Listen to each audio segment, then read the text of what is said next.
네, 지금 보셨다시피 박영수 특별검사팀이 검찰 조사를 받지 않았던 거물들에 대해서도 이제 압수수색도 하고 조사도 시작했습니다.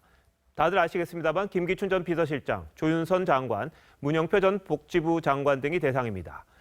특검이 박근혜 대통령을 겨냥하고 주변 인물을 샅샅이 조사하는 그런 상황으로 보입니다. 취재기자 나와 있습니다. 자, 최호정 기자. 네. 오늘 특검팀도 그렇고 취재진도 그렇고 상당히 아침부터 바빴겠습니다. 상당히 바쁘게 돌아간 하루였습니다. 일단 전 청와대 비서실장, 네. 현 문체부 장관, 전 복지부 장관의 자택을 압수수색을 했고 오전에 홍원선 전 국민연금 본부장, 오후엔 김종 전 차관이 소환돼 현재까지 조사를 받고 있습니다. 자, 그런데 그 김기춘 전 실장과 조윤선 장관은 뭐 검찰이 조사하진 않았지 않습니까? 근데 이 과정에서 이제 동시적으로 압수수색까지 이루어졌다. 이게 무슨 의미가 좀 있을 것 같은데요. 이런 질문이 오늘 브리핑에서 나왔는데 네. 이제 이규철 대변인의 말은 두 사람의 공통된 혐의 수사가 먼저다라고 밝혔습니다. 네. 공통된 혐의는 문학의 블랙리스트 의혹이고 혐의는 직권남용을 의미합니다. 2014년 청와대가 박근혜 정부의 비판적인 예술가 10,000명의 명단을 만들어 네네. 문체부를 통해 이들을 지원하지 말도록 압력을 행사했다는 의혹입니다. 조윤선 장관이 당시 정무수석이었는데 특검은 당시 조 장관이 수석 신분으로 어떻게든 개입했을 가능성이 있는 것으로 보고 있습니다. 그러니까 현재 문체부 장관의 위치가 아니라 이 박근혜 대통령이 상당히 아꼈던 뭐 장관도 2번이나 하고 그러지 않았습니까? 정무수석도 했고요. 그래서 박근혜의 뭐 여자 이런 부분에서 좀 조사를 한다. 그렇게 봐도 되겠습니까?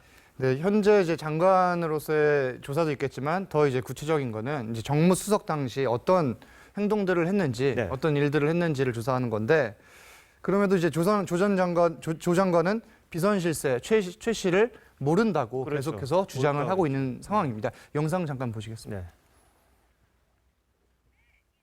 그러면 진짜 무능한 역대급 무능 정무수석인 거예요. 그렇게 말씀하셔도 더 이상 제가 변명의 말씀을 드릴 건 없습니다. 보시면 조 장관이 한 발 빼면서 대통령과 아무런 관계가 밀접한 관계가 없다. 어쨌든 이렇게. 최순실 씨는 모른다는 것 아닙니까? 그렇습니다. 한때 뭐 팔선녀니 그런 이름도 놔둘긴 했습니다. 같이 사우나에도 가고 그런 사이다라는 그건 아니라는 거죠. 나왔는데 일단 특검팀은 사우나를 갔는지 안 갔는지 그게 중요한 게 중요한 부분일 수도 있겠지만은 네. 수석과 장관을 오가며 현 정부의 문화체육과 관련한 비리 의혹에 네. 어떻게든 개입했을 것으로 보고 있는 겁니다. 특검이 김기춘 전 실장이 문체부 1급 공무원 6명의 사표를 일괄 수리하라는 지시를 내렸을 때 네. 조윤선 현 장관이 개입했을 가능성이 있다라고 보고 있고 이 부분은 김영한 비망록에도 나오는 부분이죠. 네. 그리고 특검은 이 시기 김 전 실장과 함께 청와대에 있었던 조윤선 전 수석 현 장관뿐만 아니라 네. 우병우 전 수석도 개입했을 가능성이 높은 것으로 보고 있습니다. 아, 그렇게 보고 있습니까? 자, 그런데 김 전 실장의 경우 압수수색이 지금 들어갔지 않습니까?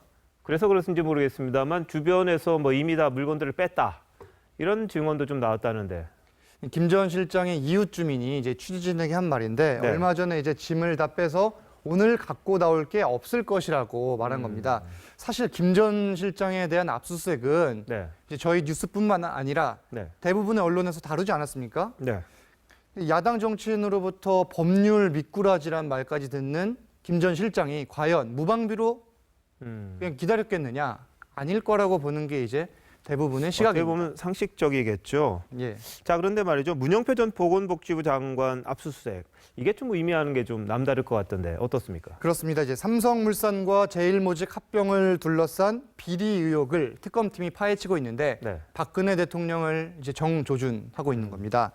그래픽을 잠시 보시면은 합병 과정인데 의사결정 과정을 역으로 한번 돌려보겠습니다. 네. 국민연금의 2기업 합병 찬성에 보건복지부의 누군가가 압력을 행사했고 이 지시는 청와대에서 내려진 걸로 보이죠. 네. 그리고 이 부탁을 한 주체는 삼성이란 의혹입니다. 다시 말해 삼성의 이재용 부회장, 청와대의 박 대통령, 그리고 보건복지부의 문영표 전 장관, 공교롭게도 문 전 장관은 현 국민연금 이사장이죠. 네. 이 순서로 의견 지시가 전달돼 2기업의 합병이 전격적으로 이루어졌다는 의혹입니다.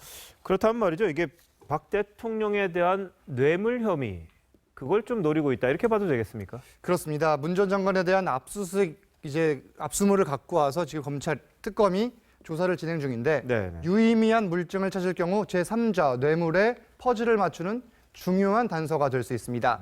문 전 장관은 복지부 장관 시절부터 같은 휴대폰을 쓰고 있는데 네. 여기에도 단서가 담겨 있을 수 있겠죠. 그리고 또 내일 오전에 소환이 되는데 네. 이 퍼즐을 어떻게 맞추느냐에 따라 박 대통령과 이재용 부회장에 대한 수사 방향도 좀 더 명확해질 수 있을 것 같습니다. 근데 문 전 장관이 휴대폰 계속 쓰는 건 맞는 겁니까?